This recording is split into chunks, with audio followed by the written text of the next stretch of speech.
So here's my idea. I spend a lot of time on Facebook Marketplace and thought I'd share some of my findings with you. So first off, we have a Ford station wagon.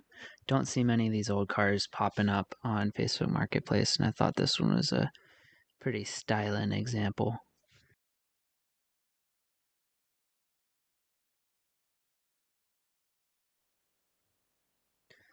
Next up, we have a Montero, otherwise known as a Raider, if you got the Dodge version. These little short wheelbase trucks are a little bit few and far between. They're pretty cool.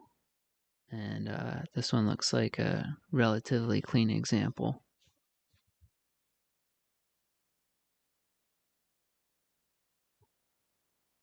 Alright, next up, the Nissan firetruck. In the Pacific Northwest out here, we have a bunch of these running around.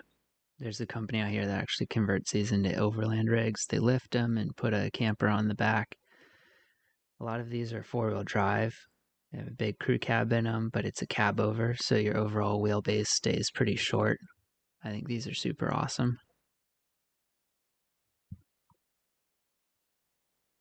Next up, we have a Nissan Figaro with box flares. Interesting aesthetic choice, maybe not mine, but we'll roll with it.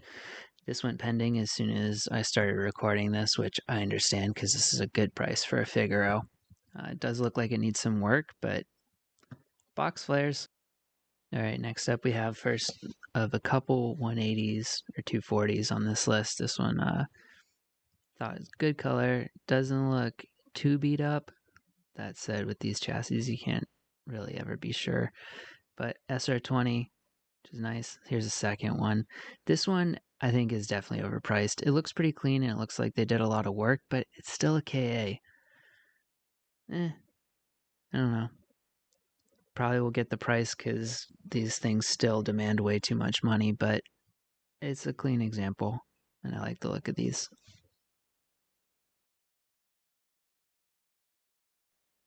Next up, we have another cab over.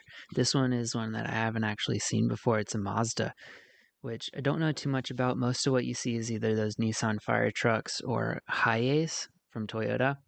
So Nissan is interesting. I wonder if they partnered with Toyota. All right, next up, one of my constant searches, a little Samurai or Sidekick. These are cool. I like these. These would be great little trail rigs. This one needs some work. Price is a little bit high for what you get, but I think they're going up in general. And this is, I think, the last 180 that I have on the list. This one looks pretty clean. And the price does seem high, but that's about what you should expect if you're getting one imported. The import fees really do add a bit to the price tag. That said, it's JDM, left-hand drive, SR20.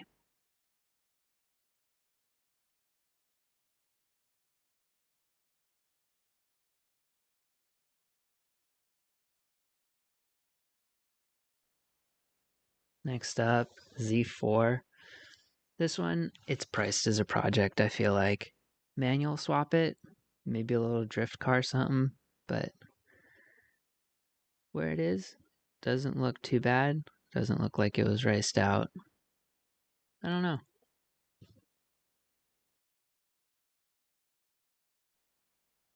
This one's already sold, but I'm a sucker for a good EF hatch. This one looks like it's built super well. So just wanted to share a little bit of this. I've been watching this one for a little while. I'm glad that they sold it.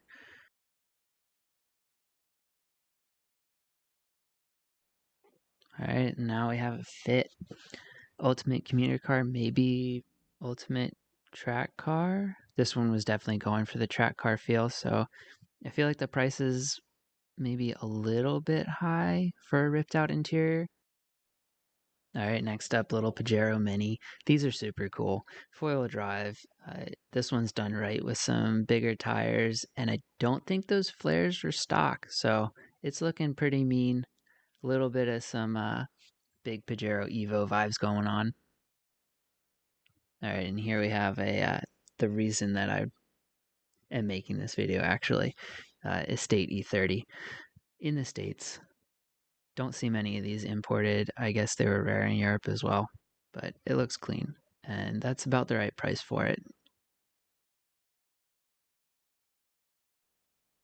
All right, and then last up, we have this wonderful Delta Integrale. I'm always on a search for these. They are cool. Nice rally machine, but also could be a decent daily with the amount of space inside. 4 seats, 4 doors. Looks good. Has a bunch of attitude, but isn't over the top. Yeah, these are good.